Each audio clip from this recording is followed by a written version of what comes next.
하루 한 잔은 기본, 한국인의 삶에 깊숙이 들어온 문화가 있습니다. 바로 커피입니다. 스틱커피부터 최근 스페셜티 커피 열풍까지 한국인들은 오랫동안 다양한 종류의 커피를 즐겨왔습니다. 커피는 어떻게 우리의 삶에 깊숙이 들어왔을까요? 미식은 맛있는 음식 먹기를 넘어 음식과 관련된 역사를 의미하며 더 맛있게 먹는 행위에 가까운데요. 여러분의 커피 미식을 위해 책 올 뉴 커피 인사이드는 커피에 대해 가장 깊고 풍부한 지식을 담고 있습니다. 오늘은 커피가 어디에서 왔는지, 대체 이 커피라는 열매는 무엇인지 알아보겠습니다.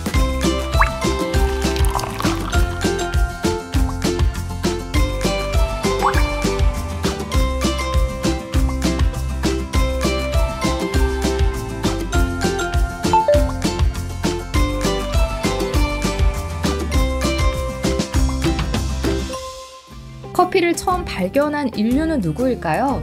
그리고 대체 누가 이를 먹어볼 생각을 했을까요? 커피나무는 에티오피아의 고산지대에서 키가 큰 나무 밑에 자생하고 있던 식물이었습니다. 이 커피와 관련된 여러 가지 전설이 있는데요. 그 중에는 칼디의 전설도 있습니다. 목동 칼디는 염소들이 밤에 잠을 자지 않고 흥분해 있는 것을 보고 이상하게 생각하다가 염소들이 먹은 이 빨간 열매를 떠올렸죠. 다음날 칼디도 그 빨간 열매를 먹었는데 정신이 맑아지면서 흥분 상태가 되어 염소들과 같이 춤을 추었다고 합니다.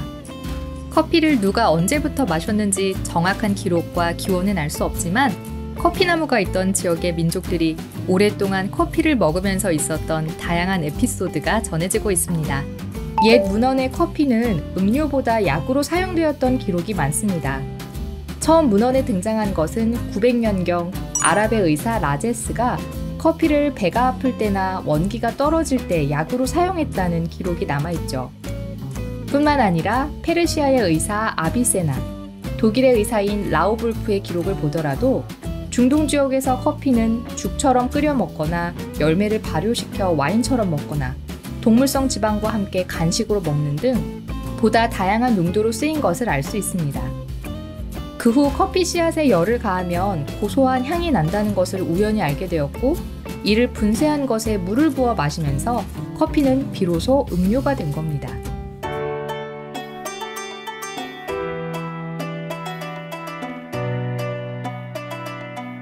중동과 아프리카 지역에서 마시던 커피, 어떻게 전 세계 사람들의 사랑을 받는 음료가 되었을까요? 역사적으로 커피가 광범위한 사랑을 받기 시작한 지역은 중동입니다. 이슬람 지역은 술을 엄격하게 금지해서 술 대신 커피가 자연스럽게 자리를 잡았습니다. 이집트 카이로, 아라비아 반도의 메카, 메디나 지역에서 커피가 대중적인 인기를 끌었고 메카에는 카바카나스라는 이름의 커피하우스, 즉 현재의 카페가 생겼습니다.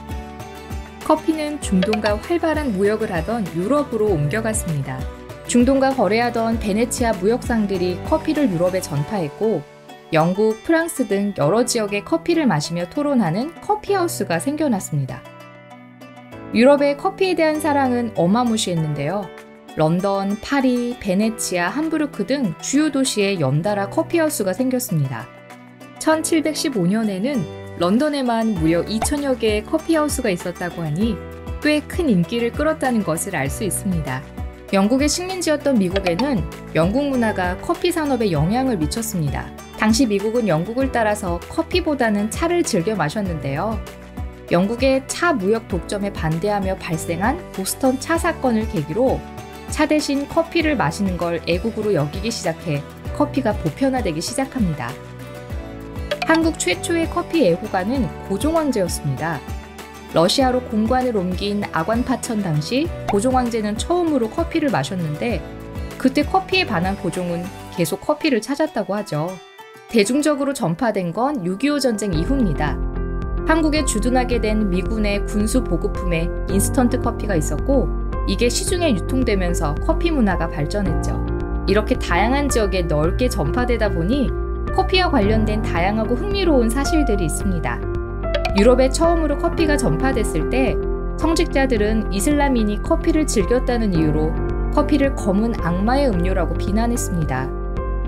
하지만 당시 교황이던 클레멘트 8세가 이교도의 음료라기엔 너무 훌륭하다며 커피에게 직접 세례를 해줘서 유럽 수출이 가능해졌습니다.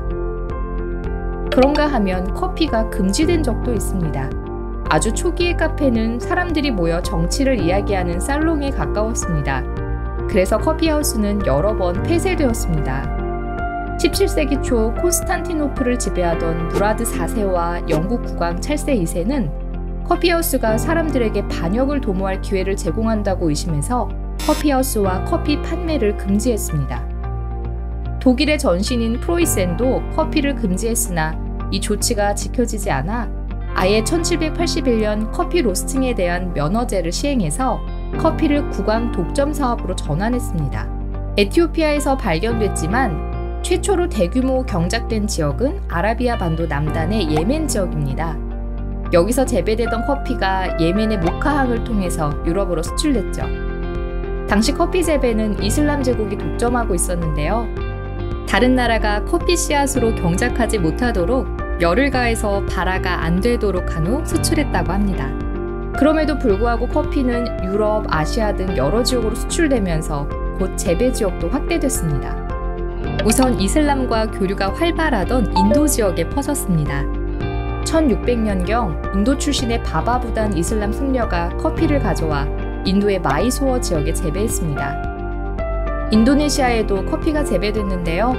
당시 인도네시아를 식민지로 삼았던 네덜란드가 커피 묘목을 반출했기 때문입니다. 현재 전 세계 최대의 커피 수출국은 남아메리카의 브라질입니다. 남아메리카까지 커피가 수출된 데에도 네덜란드가 한몫했습니다. 네덜란드가 프랑스 루이 14세에게 커피나무를 선물했는데요.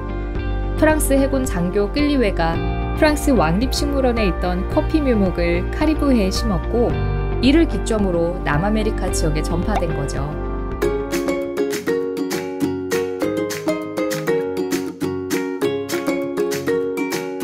그렇다면 커피의 어원은 무엇일까요? 어원엔 다양한 설이 있는데요.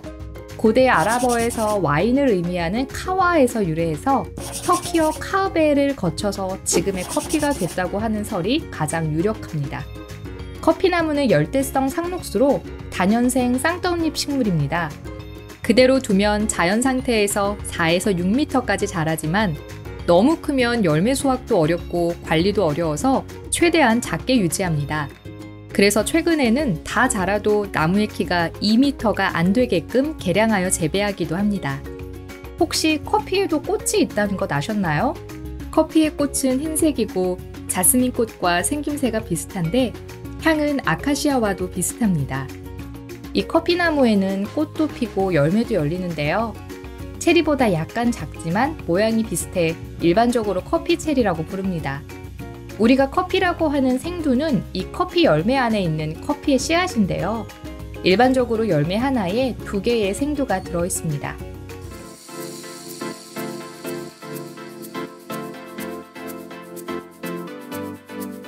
커피는 저 멀리 에티오피아에서 출발했지만 이제 전 세계 사람들의 사랑을 받고 있는 전 세계 최고 음료입니다. 하지만 그동안 커피 회사의 브랜드는 알아도 대체 커피는 어디서 나온 건지, 커피의 역사는 어떻게 됐는지 생각해 본 적이 없는 것 같죠? 커피의 맛, 향을 넘어 역사까지 알고 마신다면 더 풍미를 느낄 수 있지 않을까요? All New Coffee Inside입니다.